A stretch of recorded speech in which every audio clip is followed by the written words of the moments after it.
Robin, today is a really big day, and we've been quite excited about this for quite a while now, because the album is being released.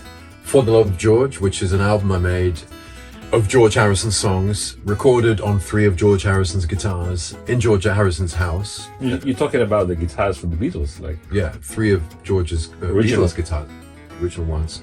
At Friar Park, it was recorded with you.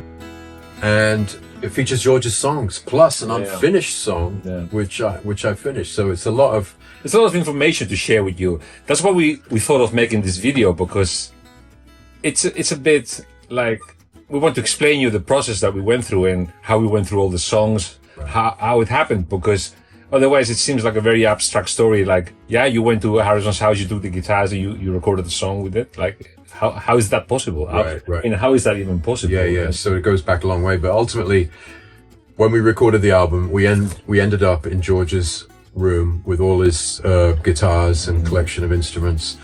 And we had permission to record using the guitars.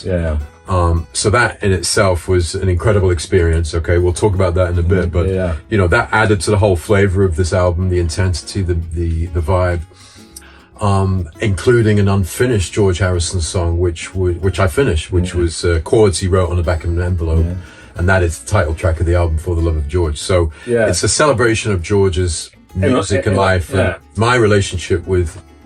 And on top of all of that, it is being released by George Harrison's record company. Right, so it's being released by Dark Horse Records, which is George's label. It's like a full circle. I mean, you got his guitars, you are in his house, you're playing his songs, it's recorded in his room, it's released by his record company, and so probably people are wondering why me? Why you? I mean, it's a good question. I mean, like anyone, I was my 2 big guitar influences are Django Reinhardt, gypsy jazz, and George Harrison. I was brought up with the Beatles, actually.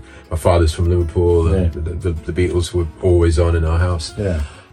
So I ended up there because here in Amsterdam, I was playing on the street, as you know, on the light supply, and one day, one of George's gardeners walked past and bought one of our albums, one of our CDs. We were just playing gypsy jazz, and he thought, you know what, I think George might like this.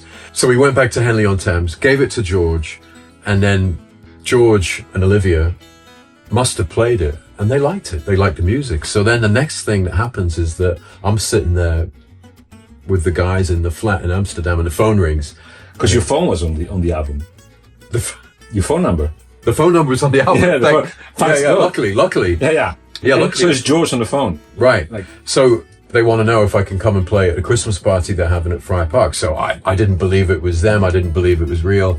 And jokingly, I said I have to check my agenda. And of course, it was empty. Just like you're playing on the street all these days.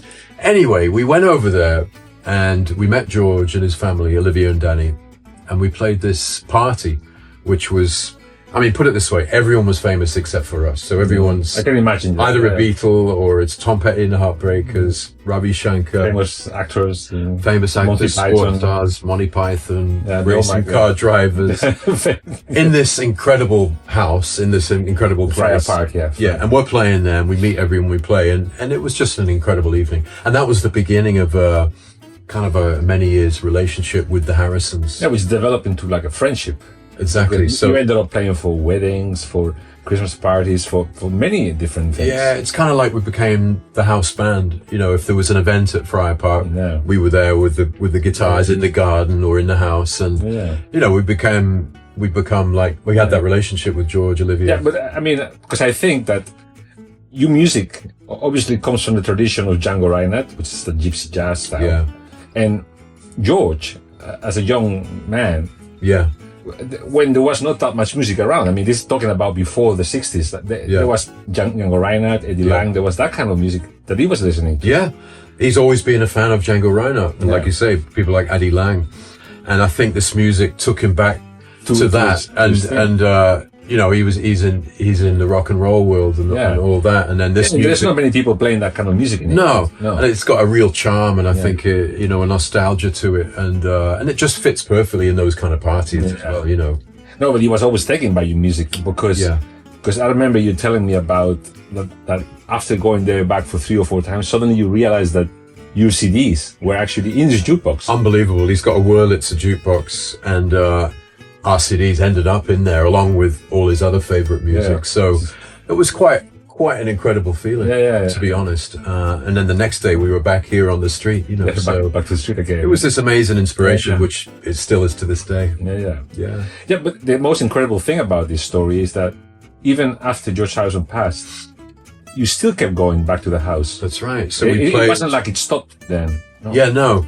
Obviously, we had a relationship with Olivia and Danny, and we played the night before the concert for George, where all that cast of characters of George's family and friends and musicians were all there at Friar Park, and we were the band entertaining, you know, and playing in that incredible atmosphere, and birthday parties for Olivia, for Danny, wedding, all sorts of things. This kept going for years, even. Yeah. So we just kept in touch, you know, and so this whole project came about because about 3 years ago, I was playing at a party for Olivia in Friar Park, and then at one point after dinner, it was just a small little crowd of people. I said to Olivia, you know what, wouldn't it be great, because the atmosphere was, I said, wouldn't it be amazing to play a few songs on one of George's guitars? And she said, which one? And I said, well, the Ramirez then. I said, the Spanish guitar that he used on Anna Lover. So she went upstairs. Next minute, I'm standing there with the Ramirez, and then I'm with the guys. And then, of course, we play, which was the song. You always to play on that guitar, So we played the rest of the evening with that guitar. So I had this ridiculous feeling of channeling, you know, being in George's house, playing his guitar, playing the same notes that he played with his fingers, in this beautiful little party. So that was the kind of where the idea came to me, because later that evening I was with Olivia and we were just talking about music, and I said, you know, I've always had the idea to do a gypsy jazz style album of George's music, but wouldn't it be next level to actually record it on George's guitars? And she thought it was a great idea, and that idea crystallized. The idea was born that evening with Olivia in Friar Park playing the Ramirez, and then the thought of, wow, not only record George's songs, but on his guitars it would be an extra layer of awesomeness.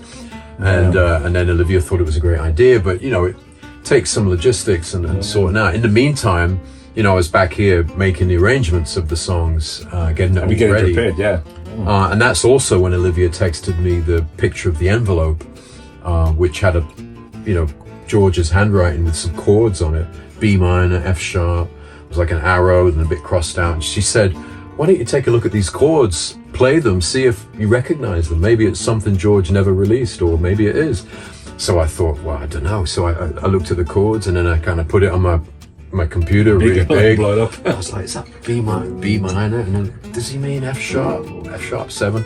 Anyway, I really got obsessed with it, and got, you know, when you see someone's handwriting, it's quite personal.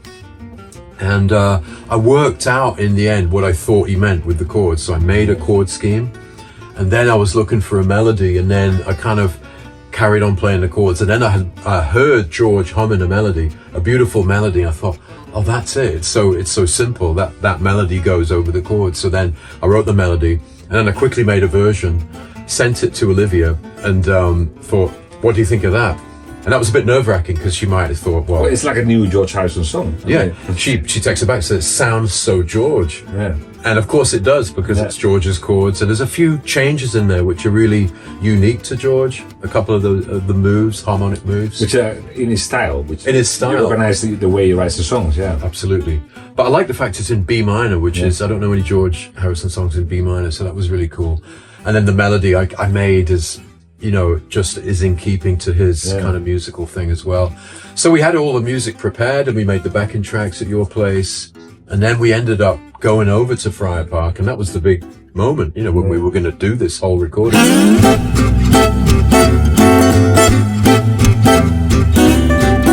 No, because I remember when you called me that morning, you said, Carlos, you want to come with me to England? We're going to the house of George Harrison, and we're going to record an album.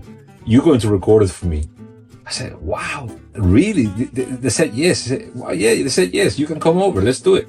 I said, wow, man, that was still, when I'm telling it now, I cannot believe it. It's like an unbelievable story, because what are the chances that you were allowed to do something like that? Yeah, no. I don't know. it was a very natural thing. And of course, the reason I invited you was because, well, you're one of my best friends, and also I recorded most of your for years. Most of your albums. Yeah. And also, I knew that, you know, it was Rocktoberfest going on at Friar Park. There was a lot of people recording and doing things, and I thought, well, if we've got the mobile unit, we're not dependent on the studio, and we could do it anywhere in the house. Yeah, I mean, that was one of the things, because obviously there is a recording studio in Friar Park, which George used to record many of his solo albums and stuff. But we had no idea, like, is the studio free? Can we use it? Right. We knew we could use the guitars, but we had no idea, like, in which context, in which what was the scenario going to be like? Yeah. So he said to me, bring your own equipment. The mobile unit. The mobile unit, like some portable recording stuff. So I picked my 16-track recorder with a little mixing desk, some microphones. Right. We packed it in a box, and off we went to England. Yeah. And, I mean, we had no idea. What was it going to be? Like, I thought my idea of this was going to be that we get to Friar Park, they'll put us in a room somewhere, and some guy, like, will come and bring that guitar, and just, here's the guitar, you can use it, and please give it back again, or something like that. Of course. But it wasn't like that. Right. So because there was things going on in the studio and in other parts of the house, we ended up in the room, in George's room, you know, where all the guitars are. There's the heart of his musical world, So we're surrounded by his presence with his instruments. And that was quite an amazing thing, because then Danny said, well, just record it right here. Okay, then we start recording, and it's like... Well, no, I mean, I remember we set up all the stuff. We put the equipment together. I put the mixing desk, the cables, the microphones, everything was ready to go. And then the moment of truth came, you know? Yeah. And you felt the energy that you knew that every take had to be like, go for it, you know? You couldn't just be taking the guitar of the Beatles and just noodling or something. There had to be like a... No, there's an intensity. Of the workflow. And one isn't a live challenge. It's not like by the way, you think we can do another take, come back next week? No, it's not like at home you can polish it, you can do more takes, you can fix stuff, but here it was just, it's now or never, you know? I mean, this challenge is not going to be coming by very soon. Mm-hmm. So I remember you sat down and everything was ready to go, and you said to me, let's start with a Gibson, with a J160, which is the famous Gibson with the pickup. Right. The one that they used on most of the Beatles. It's actually the only guitar to be recorded on every Beatles album. I remember suddenly you're there, you have a guitar in your hands. The action is actually really high, like old strings as well. Like the strings have been there since George's time, I think. Like, it's a tough guitar to play, but it had a big soul. Big soul. We got an amazing sound out of that guitar. It was incredible feeling. I mean, like you say, everything I played it had to be intense and not just throwaway. So I felt, you know, the whole thing about this, all the music on this album is that it's for George, and I really hope ultimately that George would love it, like it, would enjoy it. So I was trying to play everything as sincerely as I could. And that helped, being in that room with these instruments, you know, I could really kind of... You try to stay true to the melodies, like in every song, the melody, the song is actually there very clearly. It's not just like, let's use the George Harrison chords and let's just play solos. Like, sure. Oh yeah, sure. No, it's really... No, I think the reverence, the focus is the melody, is the song that he wrote. Yeah, that's it was really delivering that in another light. Of course, there's solos on these tracks, but the main thing is interpreting George's songs. For me, was the most important. Well, let's start talking about let's go through the songs, you know? Okay. I mean, let's go through the songs one by one and tell us how you approached every song and what was the intention behind every song, you know? Absolutely. So let's start with For the Love of George, which is the title track of the album. Yeah, so that song... And it's also the song that George... He started but didn't finish. Yeah, it's like a new George Harrison song. Yeah.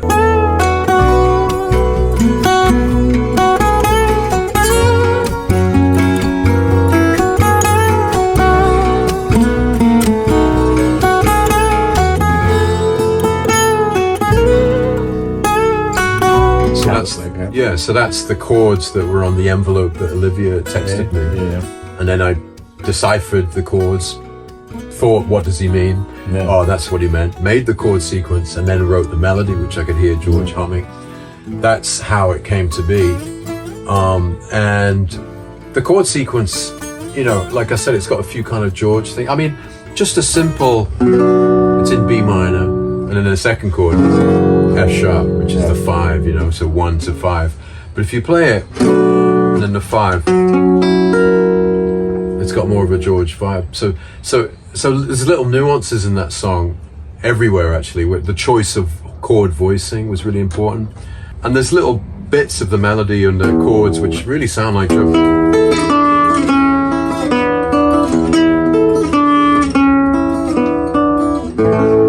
And the bridge, you go.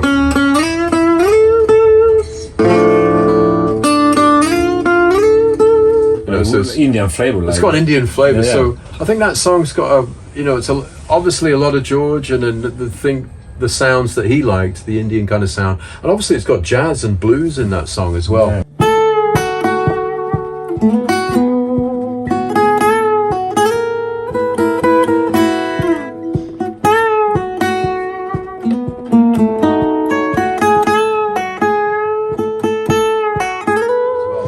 And the thing about that song, it was recorded on the 3 guitars that we used on that session. So I did the intro on the Rickenbacker 12 string.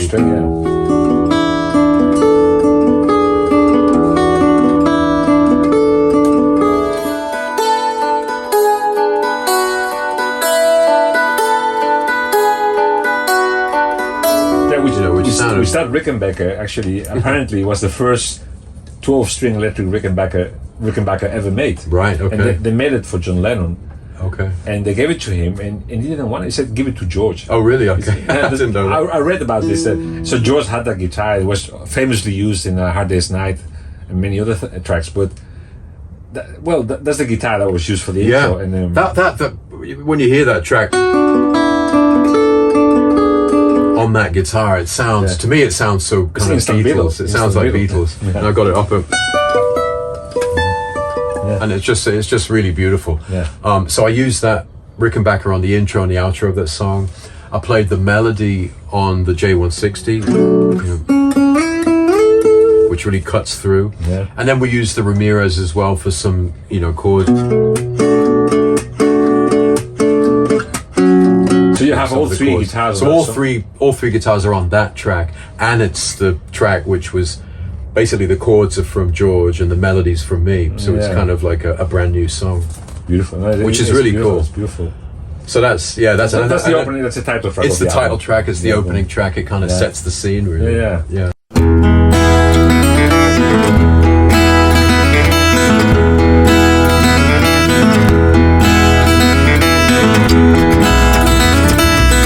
Let's talk about Wah Wah.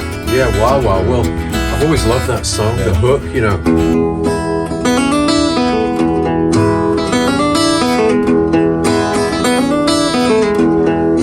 And I think it works really well on acoustic guitar. Obviously, he wrote that song, on a Strat, probably with a wah wah pedal and all that stuff. And actually, he wrote that song when he temporarily left the Beatles in whatever year it was. He kind of stormed out. He was a bit pissed off with the boys, and he got back home, and he just kind of probably set up the guitar. Yeah, because wah wah means also like a headache. Yeah, in George's language, it means a headache. So having a wah wah is kind of like, oh, what a pain, Yeah. And he was referring to the guys back in the studio.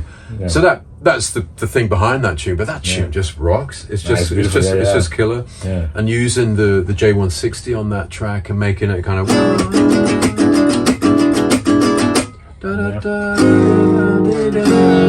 It's just got such a great. Such a great sequence. It's so original and the hook, of course. Yeah, the hook is fantastic, and it's so George, and the progression's so fantastic. It's so much fun to play. I love that track. It's actually the second track on the album.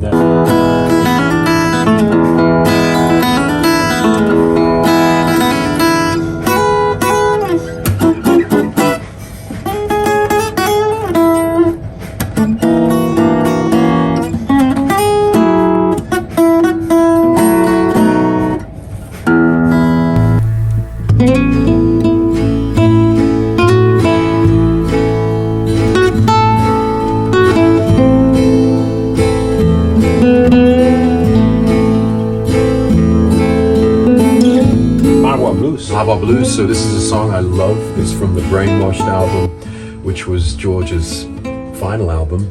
It was released after his death. Yeah, so it was finished by his son, by Danny and Jeff Lynne. Yeah, they finished the album, and there's a track on that album which stands out for me. It's an instrumental actually called Marbar Blues, and Marbar is a sunset raga. Yeah. So it's got this whole Indian vibe from George, but he plays it on his gorgeous slide, you know, like only George can. Yeah. And it's just so deep and spiritual, that song.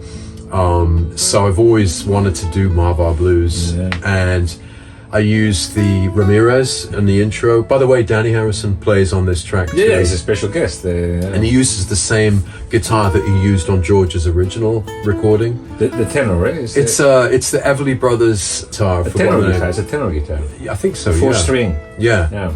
So he kind of sprinkles. It's very crispy and high. And he sprinkles his harmonics, and he does the rhythm really beautifully. That definitely adds a kind of another layer. Yeah. And also, you know, for guitar nerds, it's like, you know, the same guitar he used on George's version. Well, that song actually won a Grammy for Best Instrumental. When it was rightly released. so. It's a beautiful song. Absolutely gorgeous. So really, that's kind of a long track on this album. It really went deep and let it kind of flow, and it's really slow. We got the Ramirez, and then I switched to the Gibson J160, and it's a really deep track, and it's got some kind of those the kind of, you know, little bits of Ravi kind of style. It's almost like a sitar. I kind of like that kind of sound, which really came out on that Gibson. So that track is pretty just luxurious.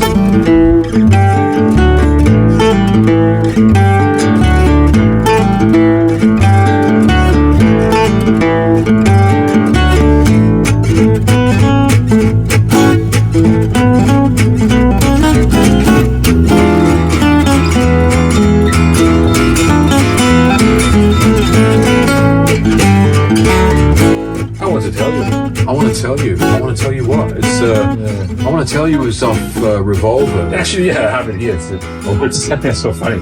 It's the side 2, the 5th song, and we'll talk about the song. Yeah, well, this song, I mean, what year is that from? Like 60 something. Yeah, this is long ago, man. And like, it's one of the first, for me, it sounds like a metal lick. It's 66, You know, it's like Sabbath or something. You know, it's like kind of early. Yeah, because if you change the rhythm, da na na na na. Then it becomes like a heavy metal. Exactly. So it's got that. It's so guitarist, just like Day Tripper. You know, it's just. So I've always loved that song, and I thought, wouldn't that sound great? You know.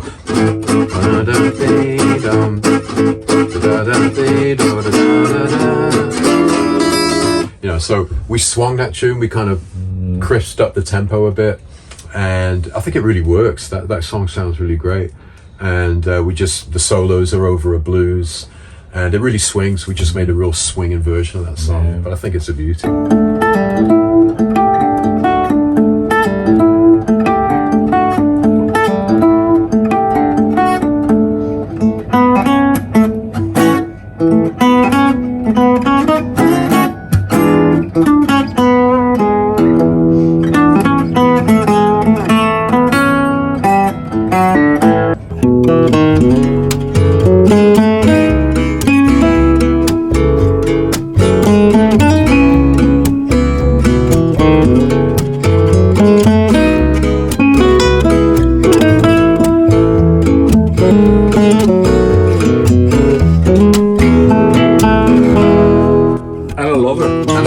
That's the song that you played for the first time with the Ramirez and the party. And so that's something really special, because, you know, to put your fingers where George put his fingers on the same guitar that the same lick, recorded on that track. That's the kind of ultimate detail of this whole thing. And that guitar is such a beauty. The Ramirez is so sweet. And we've played that song for years in the trio. We play that, you know. So we played that forever, and it's always one of our favorite songs in the set that we play. So to have the opportunity to record it on the Ramirez was just awesome, and I think it sounds I mean, you did a great job with the sound because the mic in that Ramirez, it sounds glorious, doesn't it? Very close and warm and really warm and gorgeous. And again, like we spoke before, like the melody, you're really true to the melody and the lyrics. You sing in the song with yeah. Because I mean, for many guitar players, it's kind of a trap that you instantly fall into just noodling around and playing some licks and stuff. I mean, all guitar players do that. You put the chords and then you just go. But you're not doing that. You're actually you're listening to the song. You're doing it justice. I think, like I say, I hope to do that all the time, but especially in that room in George's house, I really felt responsibility to play his music. Yeah. I mean, you don't want to just go there and get those guitars and just fiddle some bullshit things on it. No. You want to. I mean. Because the whole world is watching you. I mean, exactly. Because everybody's going. But why does this guy get the guitars? I mean, out of all the people in the world, you're the guy who's gonna go into the house and do this because it hasn't been done before. No, I mean, no, it's a responsibility to be honest. It feels like a responsibility, and I'm so happy the way it come out. Because I really don't know if anybody else has done this before. Yeah, who's going to actually use those guitars except George himself. Yeah, no. So I'm so happy that it came out so well. The next song is My Sweet Lord. My Sweet Lord. Needs no introduction.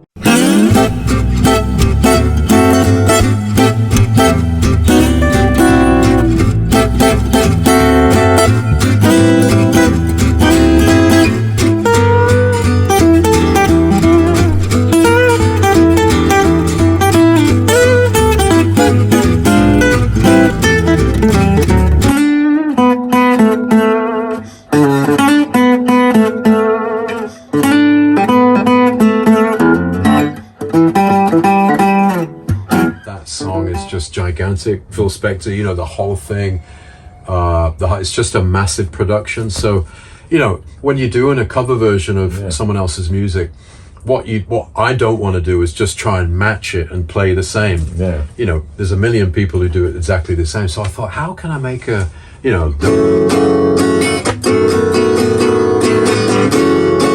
starts with that, and it's in that key, which is F sharp to B sharp. I thought, okay, what I'm going to do is change the key, and then I'm not going to fall in the trap of doing it as a like that. I'm going to swing it, So instead of, I'm going to go, which is the same chord progression, but it's kind of like, it doesn't sound anything like it. Yeah. So we use obviously the same chords that George uses, but as a swing tune, and then the melody, I played the melody, And it just, that song swings like crazy. It's just a melody. Yeah, it's kind of.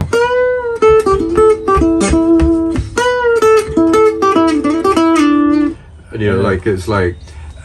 it just swings along with that, with the chords and everything. And this is also from the first solo album by a Beatle. I mean, this was the actual, the first solo album that Beatles released, and it became a massive success. I mean, number one. Yeah, everywhere I think. I mean, and a dedication to Krishna. His whole love of Krishna and the whole thing. So it's a very spiritual song. But we absolutely do such a cute gypsy jazz version of that one, and it just works.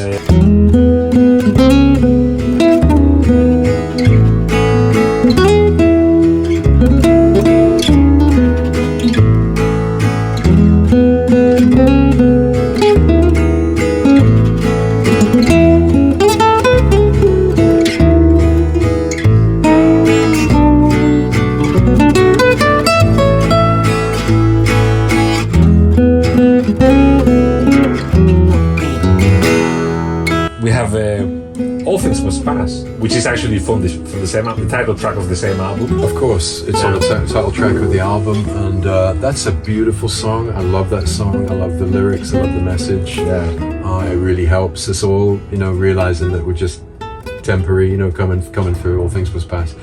And again, like all these songs, it's like the original is kind of.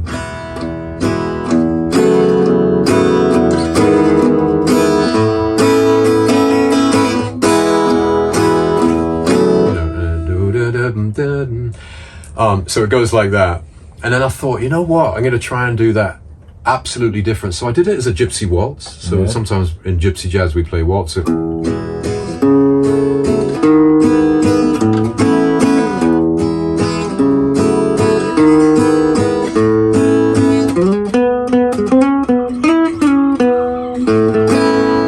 It's got this whole kind of delicate gypsy waltz style to it on the Ramirez, and and again it just works. It's just got this.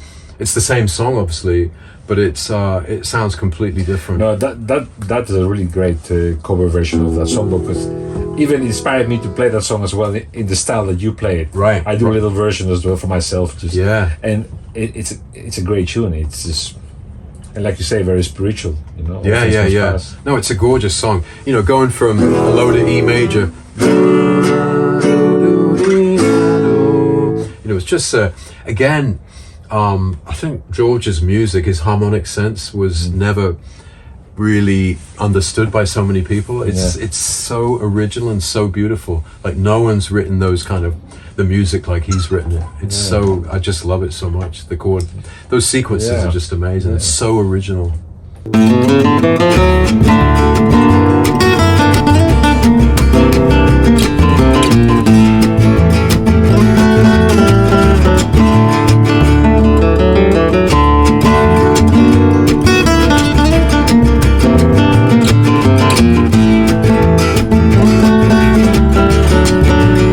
Dark Sweet Lady, which he wrote for Olivia Harrison. Who's the Dark Sweet Lady? Well, it's Olivia, and this is a beautiful song which he recorded in the late 70s, I think. And he also recorded it on the Ramirez. He does a little solo on the original Dark Sweet Lady, using with a real Mexican flavor, like. So obviously it's got that whole Mexican flavor, and it fits with the gypsy jazz.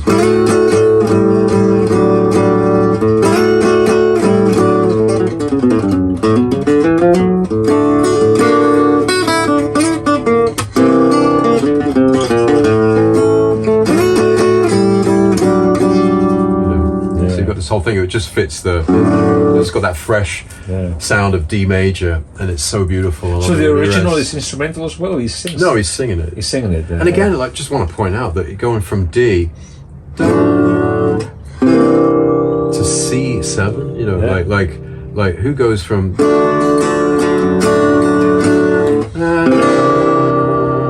doesn't that sound like George? Yeah, and that's again what I love about his music. It's so original, and it's not just predictable like pop chord changes. So that song fits perfectly with the trio kind of sound, and we use the gypsy bossa, and it's just gorgeous, and obviously dedicated to the wonderful Olivia Harrison. Yeah, it was funny because after then he came back from London. He said, guys, you need to wrap it up for today, but tomorrow if you guys want you can come back and keep going. Right. So wow.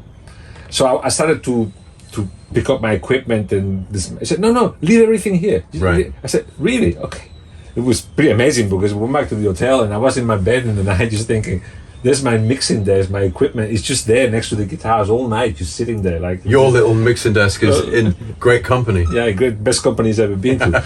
And so after 3 days, we finished the album, and as we were leaving the house, Olivia came. That's right. You know, because we hadn't seen her for 3 days.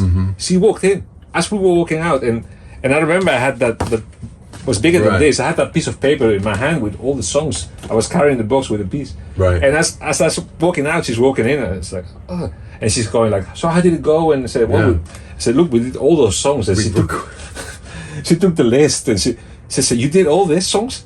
Yeah, exactly.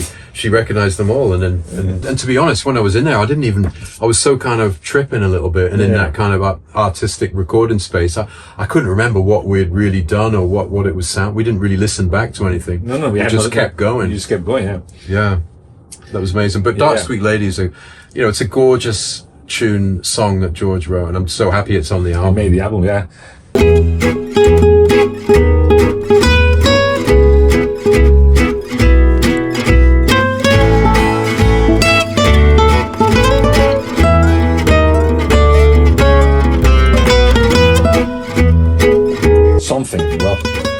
Something, I mean, what a gigantic song. It's probably, people are saying that is the most beautiful ballad by the Beatles. You know, people talk about something as being one of the greatest. A lot of people call it the greatest song ever written. Yeah. And there's you. Yeah, playing it. Yeah. Yeah, no pressure, like. Just relax, yeah. Yeah, you know, again, if I look at the technical thing, so it's in C. Yeah. Originally, George wrote it in C, recorded it with the Beatles in C. I did it in G because the second chord, when you're playing it in whatever key, the first chord is the major chord, then the second chord is the major 7. Yeah. So you got this da da da. You got this descending thing. In G, you've got the opportunity to go. And the second chord, which is actually a chord that I got from Led Zeppelin, the Rain song, and it's such a juicy major 7 thing that it kind of thought, oh, let's do it in G, because then you've got that opportunity to use that chord, and it, like that. Yeah. And we did it. The intro is kind of spacey,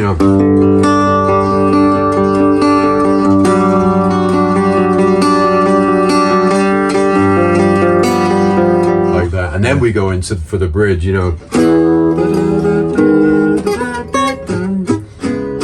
kind of into the swing. Again, so it starts swinging, and it's like, so it's got that gypsy jazz vibe.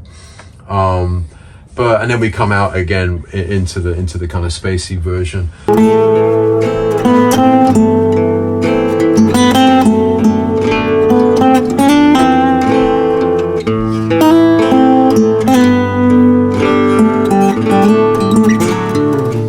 While My Guitar Gently Weeps, another gigantic Beatles song. So we did that as a real ballad. Yeah. So even though these days when we play it live, we start swinging and we do all these things, that arrangement on the album is just a slow, soulful ballad, and it's on the Gibson. Yeah. I think it was the first tune we recorded on the Gibson. Maybe if you listen closely to this track on the album, you hear this kind of a bit of a buzz. And remember, we said the action is totally like you hear the soul of that guitar.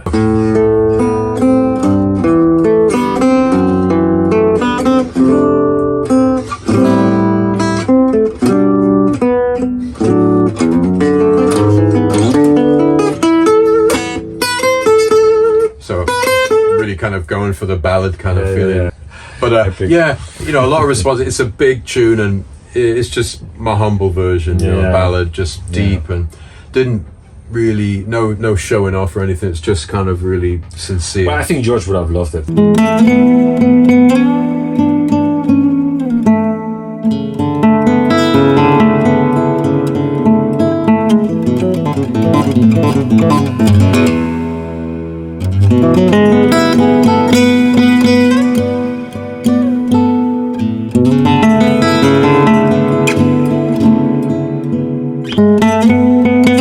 There's another song on there which I did solo, The Inner Light. The Inner Light, and that's a song which, for me, when COVID happened and we were all locked up and stuff, George wrote this song, The Inner Light, on one of the Beatles albums, and the lyrics that he wrote there is, without looking out of my window, I can see all things on earth. Yeah.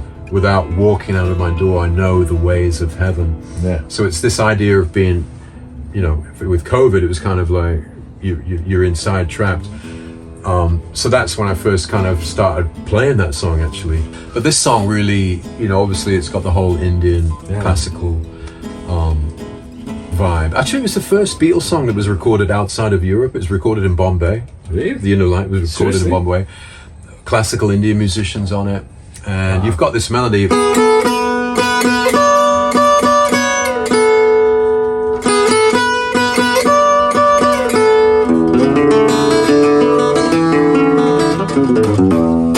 So I kind of did a solo version, which kind of, I don't know, it just goes deep, and those kind of like.